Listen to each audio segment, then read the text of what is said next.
Welcome to today's masterclass. My name is Jose Rivera. I am the CEO of CSIA, and I will be your host today. We are CSIA, a global trade association with over 500 members in 35 countries. For system integration members, the CSIA Best Practices Manual and CSIA certification are some of the more popular member benefits, but you will also enjoy a variety of others, including professional development, learning from your peers, and access to professional service experts, including insurance, financial, and legal, who understand the system integrator's unique business needs. For partner members, CSIA offers an ecosystem to grow your system integration programs, understand your customer pain points, monitor industry trends, and share your thought leadership. With thousands of qualified integrators and suppliers, the CSIA Industrial Automation Exchange helps system integrators, industry suppliers, and manufacturers connect and do business. For system integrators and partners, it provides a platform to support your content and search engine optimization marketing efforts, position yourself as a thought leader, and nurture prospects during their complicated buyer's journey. The good news is that actually is a great time for you to join because you'll get the rest of 2021 as part of your 2022 membership. Get all the details at controlsys.org/shine. And before I introduce the panel, let me remind you to please do your interactions and your chat in the chat box and place your questions to the panelists in the Q&A box, as we will be monitoring this throughout the event. So at this time, I would like to introduce our panel of System Integration Benchmarking Committee members. Brian Popstruck from Clayton and McCurvey will be the moderator. On the panel, you have Titus Crabb, Chair of the CSIA Benchmarking Committee, Howard Hoffman, and Michael O'Shaughnessy. Without any further ado, Brian. Thanks, Jose. All right, just going to share my screen here really quick and then we'll get underway. Appreciate the opportunity to moderate this panel, and I think we've got some really good content that hopefully members will find some real benefit in as we go forward. As Jose mentioned, we will be monitoring the questions as we're going along. So if anything comes up, any questions you'd like to ask any of the panelists, please go ahead and just type them in the box, and I will respond to those as I go here. So.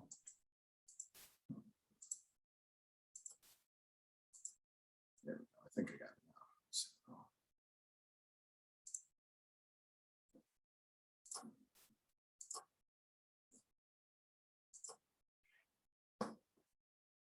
Just swap things. There we go. All right, so quick, we're going to start off here with just some quick introductions. As Jose already mentioned everybody here, but we'll just kind of go through. So starting off with Michael, do you want to give us a little bit of your background?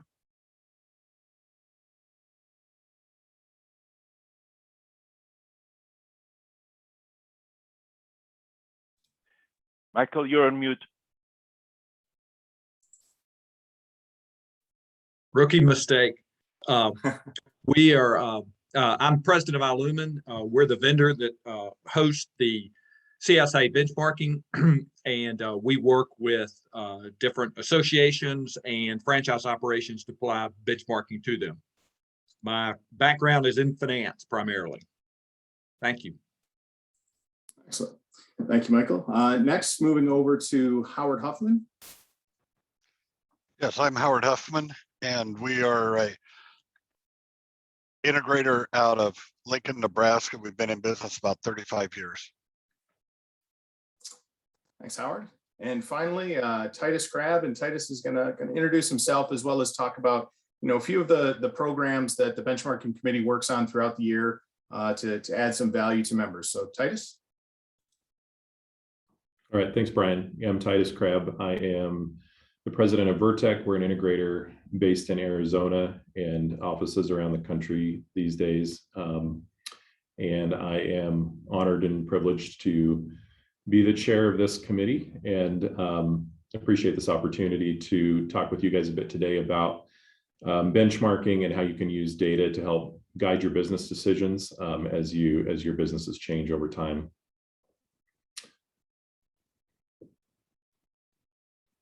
Give a quick plug here before we get into the webinar for some of the things that this committee does and that CSI provides as value through this committee. The first one is Easy Stats, which is a benchmarking program that we do monthly. And as its name implies, it's super easy to participate in. And we monitor sentiment, capacity, revenue, and then some ad hoc questions each month that will help just you keep a pulse on the industry as it changes rapidly month to month. And then our flagship program is CSI Pulse, which is a little more of an in-depth look at your business. There's 9 critical KPIs that we look at on a quarterly basis. And you get a report that shows you 5 quarters of information and then how well your results stack up against other SIs. Talent Retention Toolbox, which is mentioned there, is coming out here in a month and maybe is the most valuable thing you're going to do this year as we enter a period of inflation, and it'll help you understand how your salaries, benefits, and other retention strategies stack up against what your peers are doing. And then also on the website, there's just a wealth of knowledge. You can go to the resources library. There's these 3 white papers that this committee has published over the years. And then there's also videos and blog posts and a lot of other information that you'll find there that will help you understand how certain KPIs specifically affect the SI business and help to round out your knowledge on how to use analytics effectively in running your business. Titus. All right, so I pulled this first little cartoon here to kind of kick everything off, because I think that this is a pretty common feeling amongst a lot of the business owners that I speak with, especially specifically as it relates to the data and analyzing the information around running their business. And I was in a training session a few weeks ago and they popped this up. I'm like, that's a perfect slide to borrow for this meeting, because I think a lot of business owners feel like this, that they're kind of drowning in data, but lacking for information. And so when you think about the difference between those 2 phrases, sometimes they're kind of used interchangeably, but data is all that raw information that's in your ERP system, it's in your project management system, it's all that information that's being collected on a daily basis. But the information is really the processing and analyzing of that data. So that's kind of what we're going to focus on here. Based on Michael's background, I mean, he works with other industry associations, other industries to try and do this type of work, analyze this data to get worthwhile information. And then Howard and Titus have been through the trenches and they've seen it themselves. And so we'll try to give you some practical examples and ways that you can apply these things going forward. The other thing you'll see kind of through the presentation here is almost the evolution of how business owners are using the information that's generated to run their business. And this is just a graph from Gartner that kind of shows the typical progression of data analytics from your most basic descriptive analytics. So that's looking at your profit and loss statement, comparing your gross revenue for the past year to understand what happened. And then you eventually migrate up to not only saying what happened, but why it happened. And then when you get really advanced, you start getting into the predictive and prescriptive side where you're making future decisions based upon what the data is showing you. Today's conversation is going to focus more kind of on that bottom end, the descriptive and diagnostic analytics. And then maybe, as a future presentation, we can do something more that moves out to those other areas. But really, as with any business program, you really need to start out with why. Why would I, as a business owner, want to undertake this effort to develop a data-driven culture, to develop a data platform that I'm evaluating my my metrics on. So that's where we're going to start the conversation. So Michael, first question for you is, as you've seen multiple industries, many different businesses doing this, you know, what should be the main motivator as to why you want to make your organization more data driven? Well, I think one of the key things is you want to be able to answer is how I'm doing. So if you go to the next slide, you can see here, this is from another one of our associations. And so they track their total cost per meal. This is a healthcare food services industry.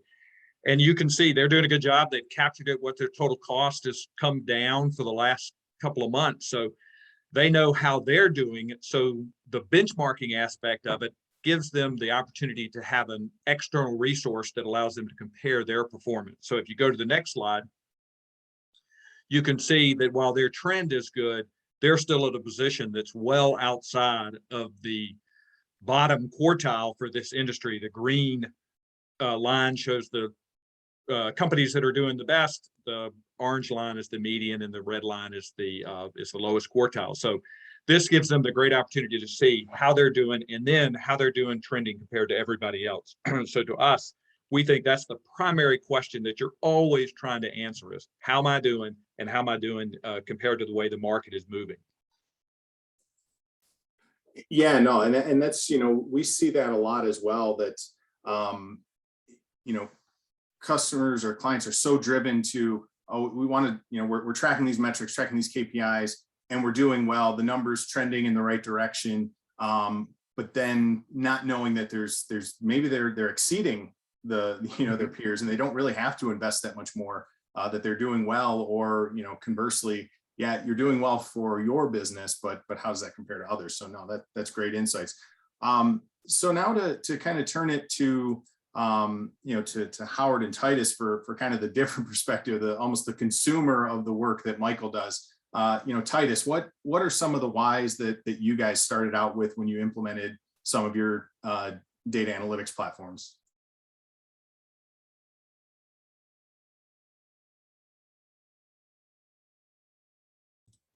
All right, Michael. Needed to get that one out of my system, I guess. All right, so I think it's very easy to get attached to business as usual, and everybody has an opinion, and we tend to look at things anecdotally and from a kind of myopic point of view. And data provides a highly objective view of what exactly is going on in the business.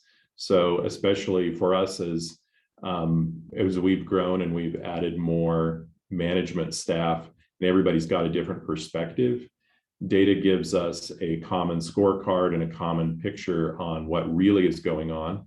And it focuses our management team on making those numbers work instead of trying to make their ideas, you know, the winner, if you will. And real quick, just an example of a huge win for us, and just to give an example of how real the real value that's here. We had what might be a once in a company win with data in the last year. We grew a ton in 2019, 50% growth, and which is huge. And we struggled from a management perspective to properly manage it afterwards. And so by 2020, our margins were really in trouble. And we really got serious about data analytics to try and understand it, because the margin, you know, is a very, very high level data point, but it wasn't telling us why things happened. So we focused on labor multiplier and utilization for a while. And then we came up with an idea on how to restructure our company to fix some systemic problems that were causing ball dropping in how resources were assigned to projects and how we made sure that they stayed busy. And we almost immediately began to see labor multiplier tick up. And the results of a year-long effort were that this year, from Q1 to Q3, our labor multiplier improved from 2.46 to 2.9. Our labor revenue went up 19%, even though we only increased our head count by 8%. And our margin increased by 4.8 points. And that's probably a fluke from a you know, results standpoint, but it has rallied our management team around data. And those are the core of our conversations now. What's the scorecard? And running the experiment to see what we can do to improve the numbers.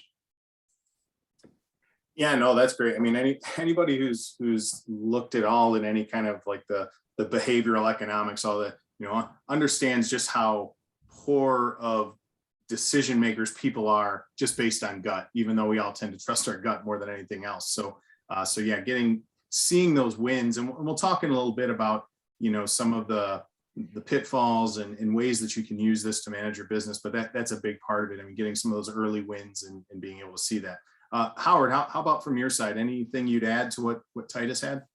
Yeah, one of the things I would think part of the purpose of the CSIA is to make better businesses out of technical companies. And we've been involved for quite a while, and I've learned a lot through there. And some of the things we've had to figure out is how does our business work? And a simple thing, some simple questions were, are we making more than we're spending? And sometimes that can be hard to find because you get a down payment on a project and then you spend it later. Michael was talking about a job that you guys just got where you're going to get paid this year. You have to do the work next year. How do you know whether you made money on it? Those are tough things to handle. And early on, there was when Dean Streck was around, he put on a seminar about figuring out where are you making money. And he used the whale tail chart, which is simply you take each of your customers, or you could do it by projects, but we did it by customers. How much did they add to the bottom line? Then you sort it by the most to the least, and you graph it. And it looks like a whale tail. And it tells you, here's the side that's making money. Here's the side that's losing money. And you got to figure out, okay, what is the common denominator between them? And then you have to decide, what are you going to do about the people that are costing you money? Because they might be, do you fire them, or do you at least make them break even so they're not losing money? And we had some that were critical customers. We said, okay, we can't fire them. How can we do that to make money? So that was a rudimentary look at data. And we said, this is very valuable. And once they broke even, or once they started being profitable, we saw our margins go up. So I think seeing those early wins, and this is part of what CSIA is doing, is making better companies out of technical people. Yeah, and I think it's an important point you make there, because I think everyone's heard the stories of, GE back in the day, where every year they'd let go the bottom 10% regardless, and that was their way of trying to encourage excellence. But that's almost too much of an oversimplification. As you said, use these metrics, and this is a little bit of foreshadowing for what comes in some future slides. Yeah, but using those metrics not to make decisions per se, but to guide your decision-making process and say, okay, yeah, my biggest customer is also a bit of a loss leader for me, but they're also my biggest customer. And so if I were to cut them, that's 50% of my revenue is gone. You're obviously not going to do that, but now you start working towards, how do I make them more profitable, or can I renegotiate terms or things like that? So great. That's great input. So you guys have sold me. I know that I need to make my organization more data driven. Let's move into the how of that. So Titus, how are some of the ways when you guys made that realization, a number of years ago, that you wanted to start having a more data-driven culture within your organization? How did you guys go about that? Well, I'll echo what Howard said there, and not, kind of a shameless plug here, I suppose, but the CSIA has been instrumental in that. I early on in the history of this company signed up for that Pulse program and learned what those metrics even were. And then as I began to get to the size where I needed to have business systems, we specifically looked for business systems that would allow us to get that information. So, as far as how we use the information, the data, and we have lots of other sources of information, of course, but maybe three key ways: forecasting, We look at ITR. If you're not familiar with them, you should totally look them up, but we look at them and their 3-year outlook for where we're headed long-term. For shorter midterm, we have an ignition application that we built that gives us our sales pipeline and some detail around that. And then for monitoring, we use the Pulse for benchmarking. We use the TRT, which has absolutely been invaluable for us to understand how our salaries line up with the integration business at large. And then we track the usual stuff, sales, margin, all that, utilization, all of that stuff. And we use ITR's methodology for that. So we have a 3-month moving and a 12-month moving average for each one in this big, absurdly massive spreadsheet that I keep. And then we do rates of change and just kind of understand where the business is headed. And then for troubleshooting, we watch KPIs, like I mentioned earlier, utilization and labor multiplier are the 2 big ones. And if we're having issues with either one of those, then we go deeper in and we have a pretty detailed WIP process each month that gives us almost balance sheet level information at the project level that we can go in and figure out which projects are making money, which ones aren't. We can kind of slice and dice those in a Google Analytics page that lets us see, is it a project manager issue? Is it a client issue? Is it a vertical market issue? And we can troubleshoot from there. So that's probably more than you asked for, Brian, but. No, that's perfect. And I appreciate you.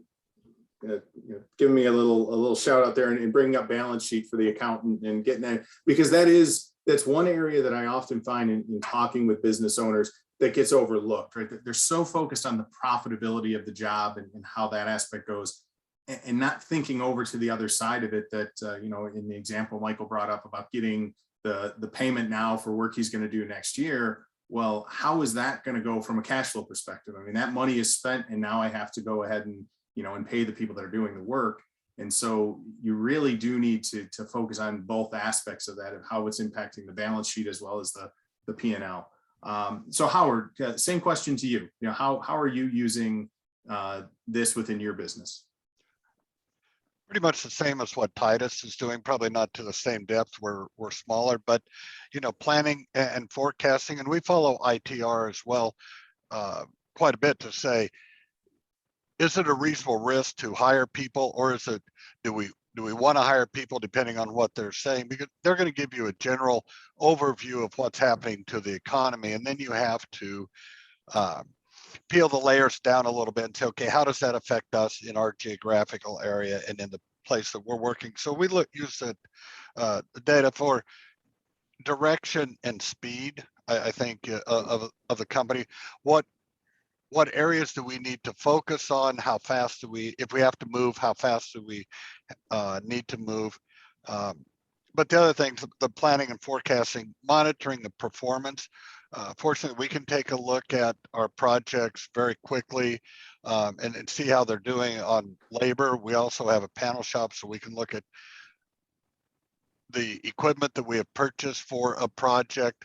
That's up to date, usually within a day. The labor is within a week, so we know when we're going over or not.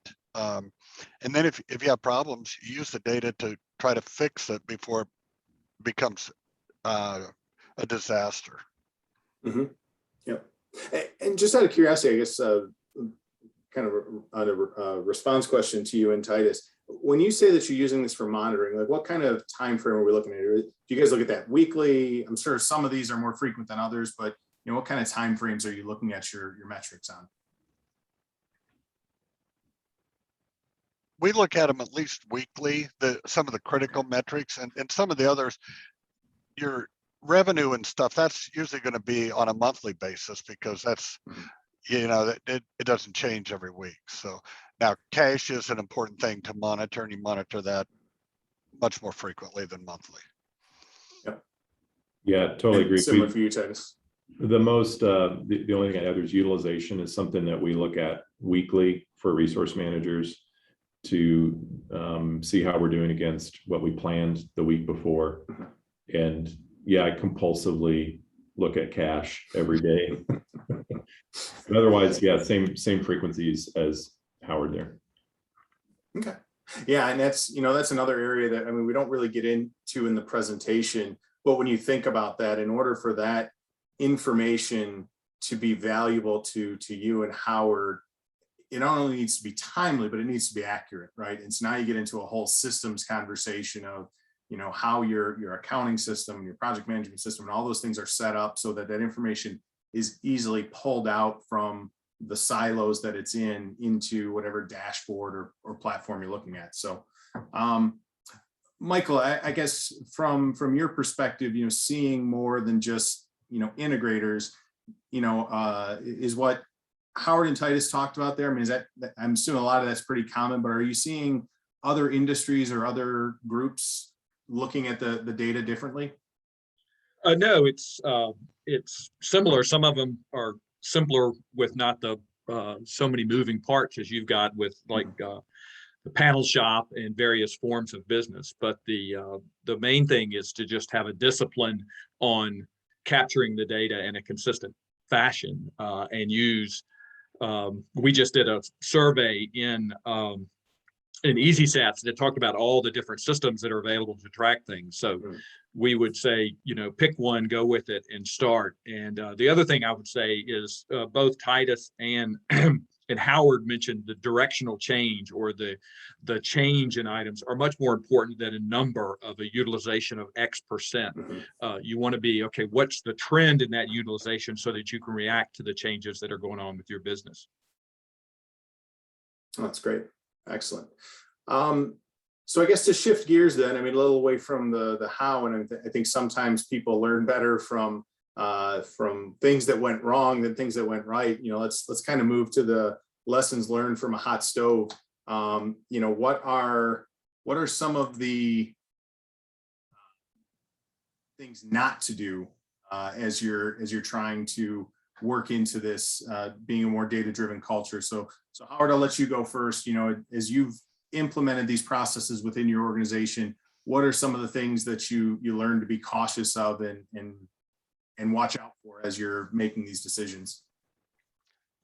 One of the things I would say is you need to look for patterns. And like Titus mentioned, he could see the utilization moving up and other things. You have to look at patterns and not one individual data point. Another thing is we're in a creative space, so judgment has to be used in evaluations. An example of that is different types of projects and even different customers will have different margins. And so you can't have the same goal for both of them. You need to make adjustments on that. And we try to adjust on what was the project estimated at and not compare that project with customer A with a different project with customer B. You have to live up to the projections for this project. Another thing is you have to monitor adherence to a proven process as well as the results, because you'll find that engineers can be competitive, or in general, people can be competitive. And if they know the number they can hit, they will try to manipulate to do that. And so, CSI says, okay, you have these proven processes. Make sure we're following the processes. We're not just getting the numbers. Another thing I would say is be aware of unintended consequences. If you have a KPI or a goal of a certain process, it becomes easy for people to say, I can cut the corners here, we'll be profitable. And you don't want to do that. And then the other option is you can have a quality KPI and say, we're going to do the best thing possible, which we have run into. And, we're going to do everything we can. Well, that's not what the customer always requires. And we get into a situation where you can have schedules delayed or labor goes over because of what we call creeping elegance. And just because you can do it doesn't mean it adds value to the customer. And so we have to give the customer what they need and then stop. So, and I think another thing with the data, initially when I got involved in CSIA, I was comparing myself to the guys that were doing really well. And then I had to realize, okay, some of them, they don't have panel shops. some of them are in a completely different market. I know at one time Dean's company, they were involved in automotive and then they shifted to something else. So you have to take a look at, compare yourself correctly and compare yourself in the same space. I think geography makes a difference. I think the type of customers makes a difference. And so you have to compare our company with somebody similar. And that those are some things. Comparing yourself to the wrong person could give you either you're going to get extremely cocky or extremely disappointed. You know, and I think that's a good point to bring up, especially, you know, not knowing the breakdown on the participants here of how many participate in Easy Stats, Pulse, you know, TRT, all these tools. The results of those tools and the information from those tools is only good as the number of participants we can get, right? And that's, I know, something from the benchmarking committee. We're trying to do things like this and put out the white papers to help members realize that, yeah, there's benefits here, because I think that is one of the unique challenges to an association that's as focused as CSIA is that, yeah, there's, you know, 300, 400 members, you know, across the US. But as you say, how many of them are based in your same geography, that have the same build makeup, that they're doing panel and they're doing controls work, or, you know, do they have a contracting part of the business where they're doing the install? And so all that's going to affect how their metrics compare to the group. And so, you know, kind of a shameless plug here for the benchmarking committee, but if you're on the call and you don't already participate, give it some serious consideration. You know, Titus, Howard, their contact information is going to be at the end of the presentation. Reach out to them, you know, learn a bit more about how and why they got involved in Pulse, because the more members we can get participating in these things, just the better information we're going to be able to get. So Titus, how about from your side? What are some good not to do's for people to think about? Well, Howard pretty much covered it, I think, but great job, Howard. But just a couple things to add there. That to remember that data is just data, and the hard work of analytics is where you get the value. And we see this a lot in the MES systems that we deliver as a company. You know, people putting in OE and downtime tracking systems, and then they never go look at the information and wind up abandoning these things, you know, in a year. And so you have to be willing to make the changes that the data suggests. So you have to look at it, come up with a plan, and then do the hard work of organizational change management to affect the change you really want. And I suppose along the same lines of that, don't get too attached to it and be willing to abandon the plan if the numbers tell you the plan is not working. And that's the value that I talked about at the beginning, that, you know, the whole point of data is to help make our decision-making more objective.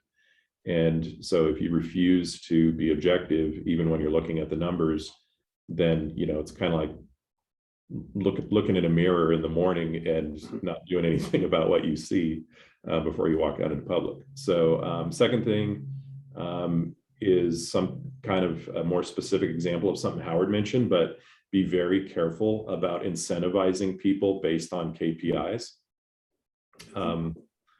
Coming off of a year of running that experiment, and that's a plan we're abandoning.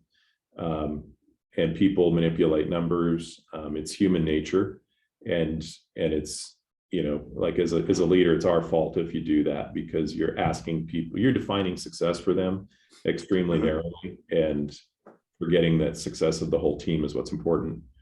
And then just kind of maybe a nerdy point here, but when you're looking at data sets, you have to understand the size of the data set and the effect that size has on both what you're looking at and how much impact the decisions you make will affect the data set. So it took me years and years and years to find a leading indicator that worked for our company, because I kept looking at how our data moves around, and it just was so wildly different from anything that I looked at. And I finally realized one day that, you know, when I'm looking at something from ITR, they're looking at the entire country, you know, averaged into these numbers. And mine is, you know, we have a great sales month, and it really, really affects even our 12-month moving average.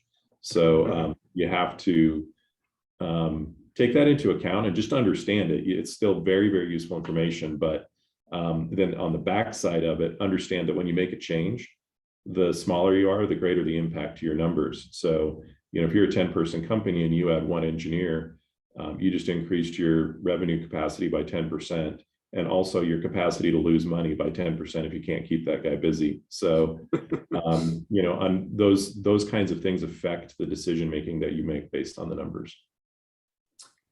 No, and that's, one of the things that I took away from what you said there, and I've seen this within my client base, and even the webinar I sat in on that I stole that opening graphic from. The gentleman who hosted that webinar was encouraging, you're gonna fail at this a couple times until you get it right. You talked about you looked at different things, you tried it different ways and it didn't work.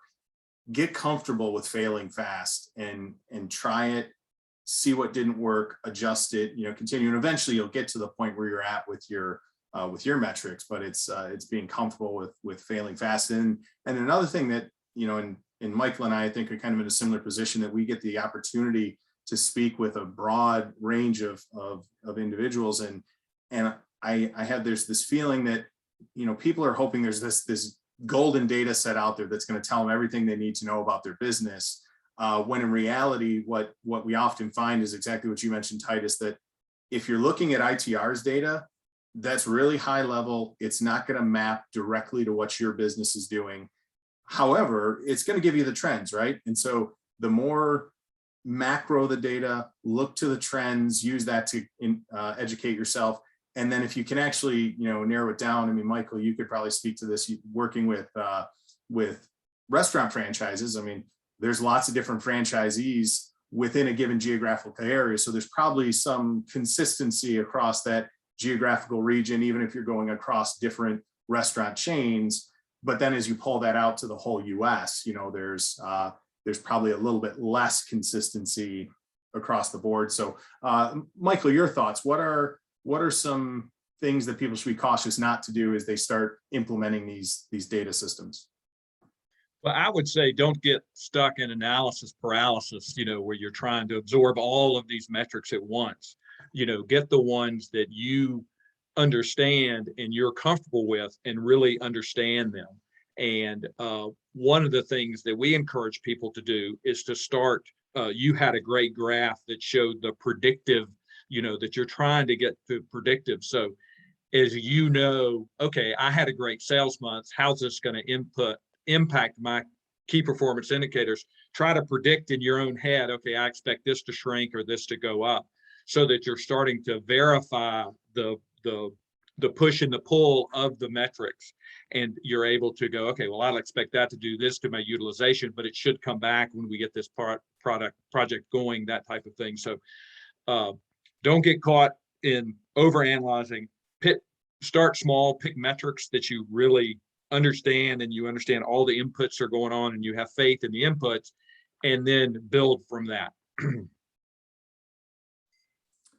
No, that's great. Those are probably two of the most consistent bullet points I hear. Start small, fail fast, and then keep growing. So, all right. So we've gone over why, how, what not to do. So let's if I'm the integrator, and this applies whether you're at the start of that Gartner line or you're halfway up the line. I don't think this really changes the content in the next section, but let's talk about how do we get started? If I've just set up my integration company a couple of years ago. I've been living off checking my cash balance and checking my pipeline. What are some recommendations that you have for companies that want to get started into this? And I think for this one, we're going to go to Michael first. So Michael, what are some starter ideas that you have for everybody? Yeah, one of the main one is to just get your financial house or your inputs in order. Come up with a process of when you're going to close your books every period, every week, every month, and be very consistent on that, so that that the inputs are consistent. going back and backdating transactions and putting them in prior periods is just going to lead to messing up the metrics that you've already looked at. So be very consistent. Come up with a process that you're going to collect the data. The survey that we did in CSIA shows that Excel is still very much used. Titus mentions he's got a massive, multi-tab, multi-page workbook. So start small, start with your thing and make it consistent so that you are able to see those bumps. Titus mentioned all the changes and Howard too. You want to be able to identify the bumps if they happen and have those be caused by your business, not by bad data input. So consistency to me is one of the best things that you can do. Yeah, that, I think that the data, like the cleanliness of the data is often overlooked because as you said, if I've been keeping my accounting records for 2 years without an eye to, I'm going to be using this for a KPI someday, transactions get post-dated, things get changed around. And so now you're sitting there and you start losing faith in the analytics as you're going through it. So I think that's a great point. Titus, how about you? What from going through the trenches, what are some starters you have for folks? Well, this is going to just verify what's already been said here, but I'll tell you my experience very briefly.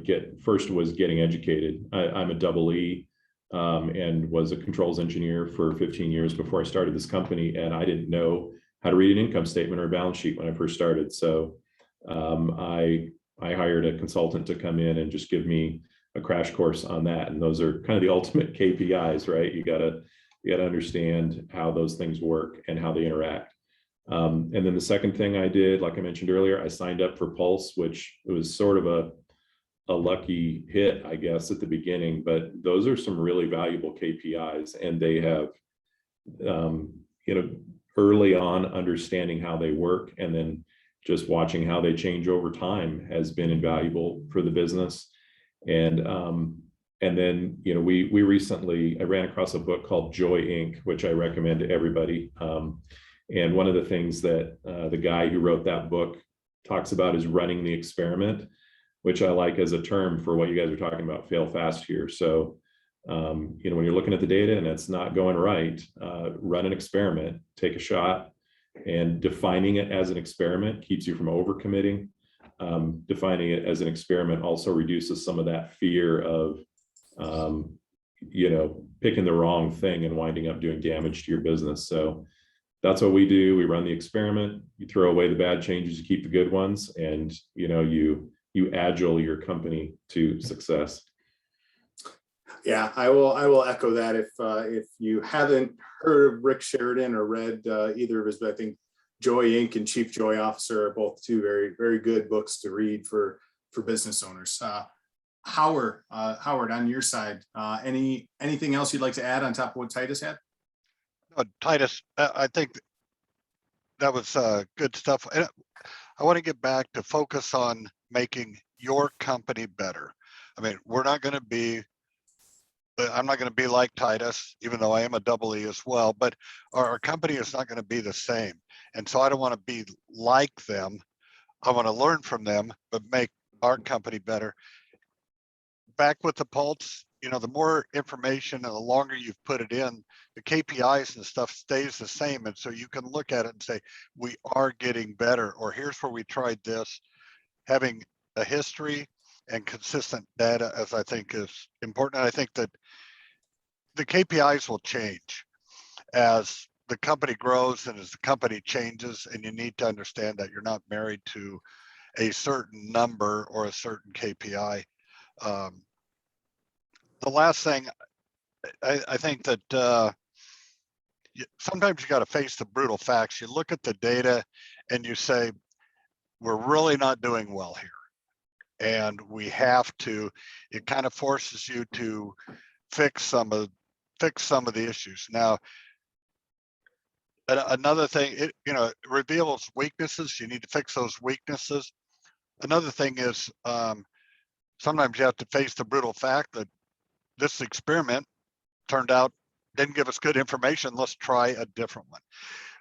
So just because it gives you bad information doesn't mean you need to throw it away. just because it's good doesn't mean it's giving you good information. So yeah, you know, use the data to make corrections. And if it doesn't work, try something different. Excellent.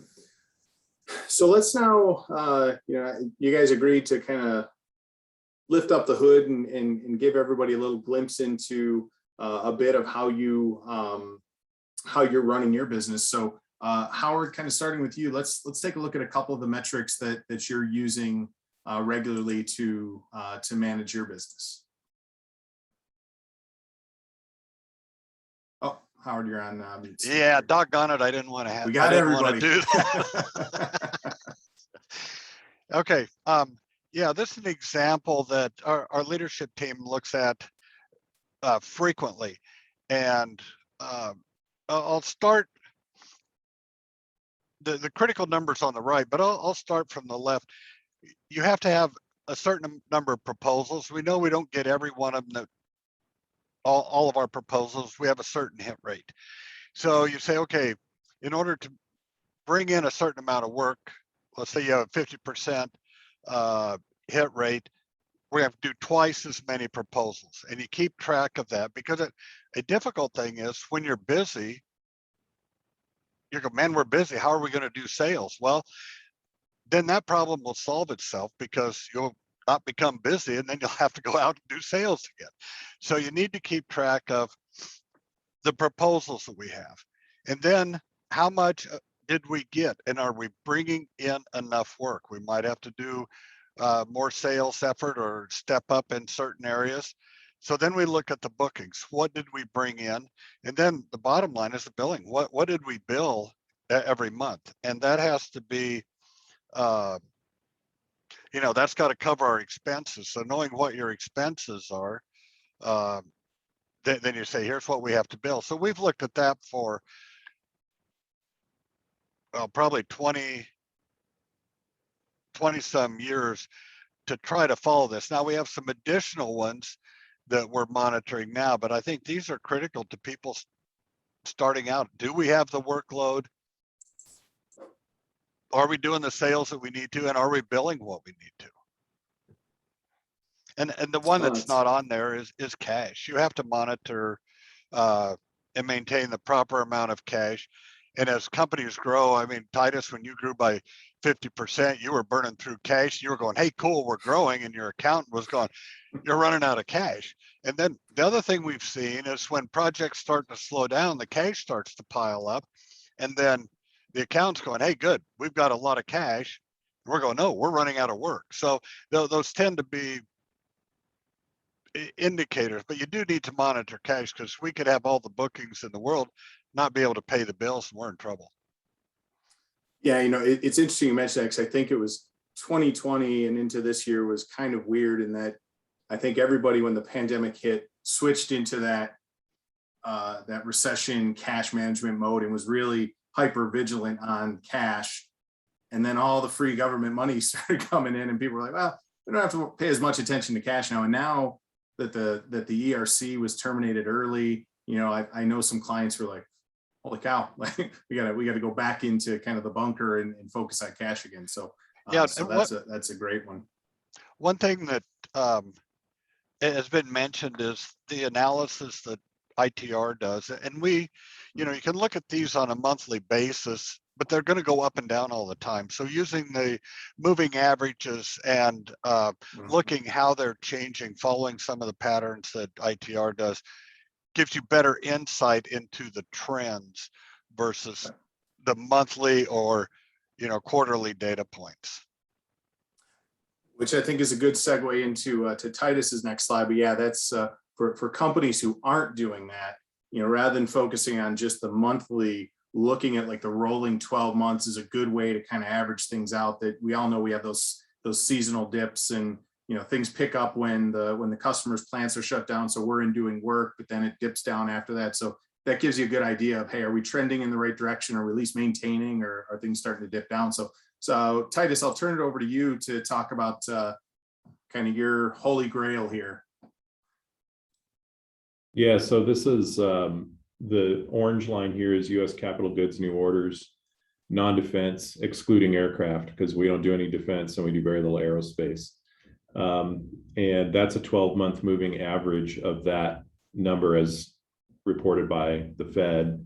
And then the blue line there is the 12-month moving average of our sales. And this is where you can see the choppiness and the magnitude. Like, you'll never see the economy go into 2x growth like we did back in September of 2015. But the real value of this thing is that the 12-month moving average of U.S. capital goods new orders is shifted forward in time by 15 months. So they're not laid on top of each other in real time. So this gives me a great idea of where we're headed. And you can see it's not perfect, but generally speaking, the trend follows. And so we're right now looking at, the long-term trend here of, being really rosy for us. So, and so I've joked around a bit, but if you do easy stats at all, there's the sentiment, thumbs up or thumbs down. And I was joking with Brian earlier that when we do a thumbs up, it's science. It's not just a gut feel. So, what we use this for, we make staffing decisions off of this. So when we start to see, and this comes from the Bolio brothers, I have to thank them for all this. This is not my genius, but when we see the thing turn around and start to head back north, even if it's still in negative growth, we know that we're going to have a period of increased sales for a while. And so we start hiring plans based off of that. Timing wise, we know that our revenue 12-month moving average lags our sales 12-month moving by about 6 months.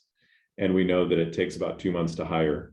So based on when I'm looking at this, we'll know when revenue will turn, when we'll start to see more work dumping into the project execution area of the business. And we can make hiring decisions based off that. Excellent. So sorry to cut you off there. I'm just Yeah, no kind worries. of monitoring our time here. I know we got some additional slides I want to jump through. For attendees, if you do have any questions, just because I think we're kind of gonna push right up to the end of time. If you have any questions, enter those in the chat or the question and answer now. We'll try and get to those.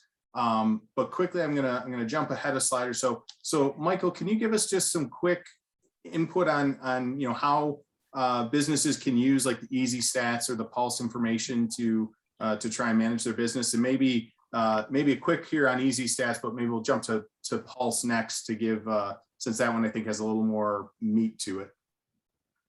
Yeah, so easy stats is what Titus already mentioned. It's a monthly sentiment. How is the CSA members feeling about it? And then what's your capacity? We had a lot of questions earlier about people being swamped or excess capacity. So we're trying to be able to do some of the predictive stuff in the easy stats that Titus and Howard were both looking at. So it's a monthly thing. You fill it out. It's simple. You can do it on your phone. And then here are some of the items that we asked. The next one is Oops, sorry. no, you can go on. We're running out of time. Okay. So the CSA, the pulse, which both Titus and Howard have mentioned, is really collecting 15 metrics, and we do it on a quarterly basis. And it's looking at labor hours, how much to focus on cash, how much cash do you have, how much available line of credit do you have, employees, total employees, so that we can calculate utilization based on dollars, utilization based on employees, that type of thing. And then we give you a presentation back which shows where your company is trended over time, and then also where you are in the distribution of the members. And this to me is key. Both Howard and Titus have mentioned your utilization or any one of these metrics may be at a certain point in the, in the distribution, but you want to make sure that you're kind of moving where everybody else is moving. So you may be higher or lower based on your business, but you want to make sure that you're directionally in the same place and your rates of change are similar, because you're competing for some of the same talent, some of the same jobs. So you should be roughly equal to the industry. And that's a quarterly thing. And then lastly, we just clipped a couple of the reports out of the talent retention toolbox. This is a salary survey is how it started. And it is, we do it once a year in January. And so it's getting ready to come out next month.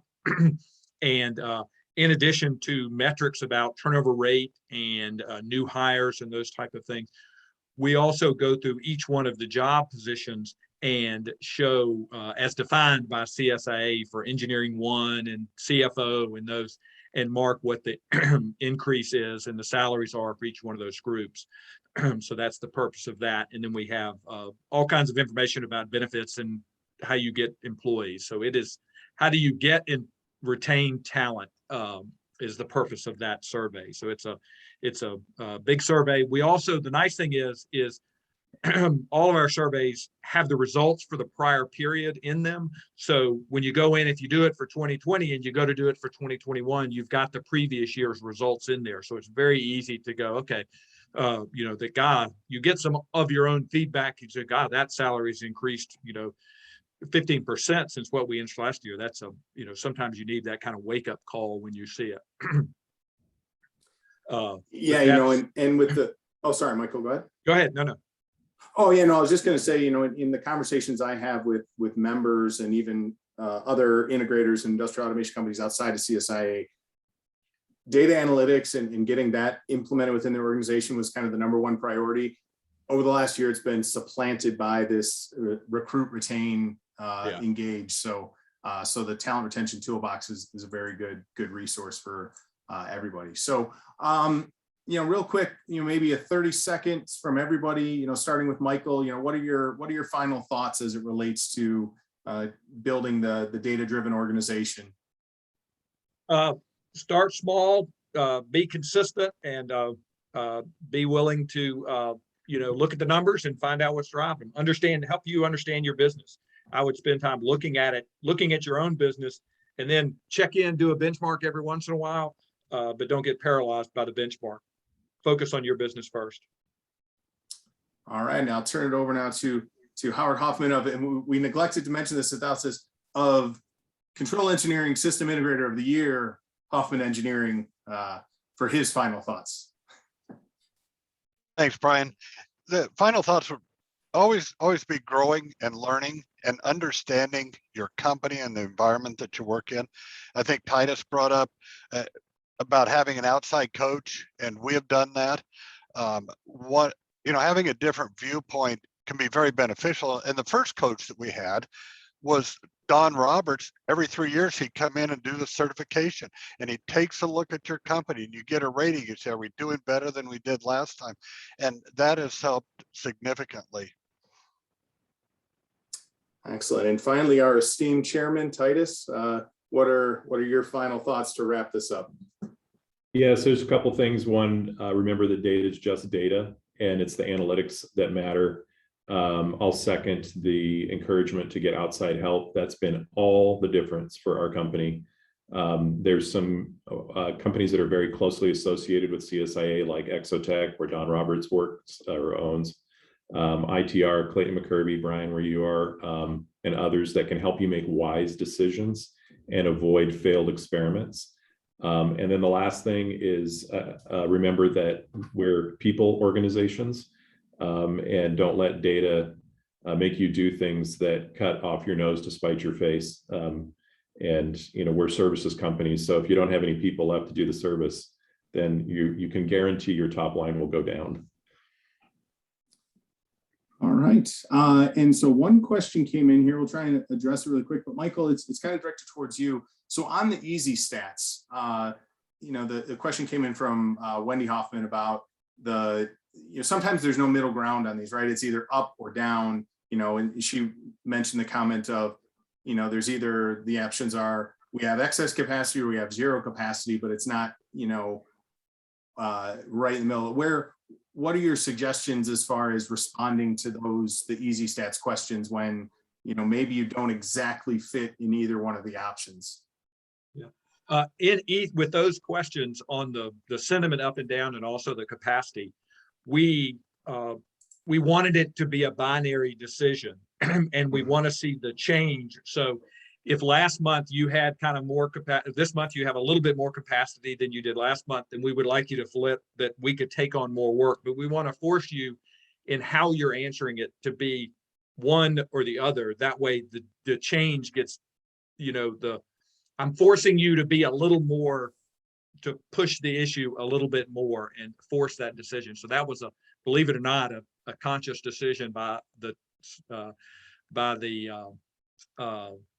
committee to not be so straightforward, to force you to pick one side or the other. We really want people to jump back and forth so we can see the change of what's really going out there in the industry. Thank you. Excellent. Maybe Well, this hey, is, yes, Jose, I was just going to let you jump in and take over. thank you, because I think this was a good segue into the work that is done by the benchmarking committee. So the people that you see here are members. Titus is actually the chair of the benchmarking committee, and they have been working not only for the white papers, but also deciding on the questions on the easy stats, modification on pulse, and all these different things. So I want to thank these members on the panel, not just for the work that you do on a monthly basis for our committee, but also for all the programs like Pulse, Easy Stats, TRT. And I also want to thank those that attended this virtual event today, and encourage you to participate in our multitude of programs.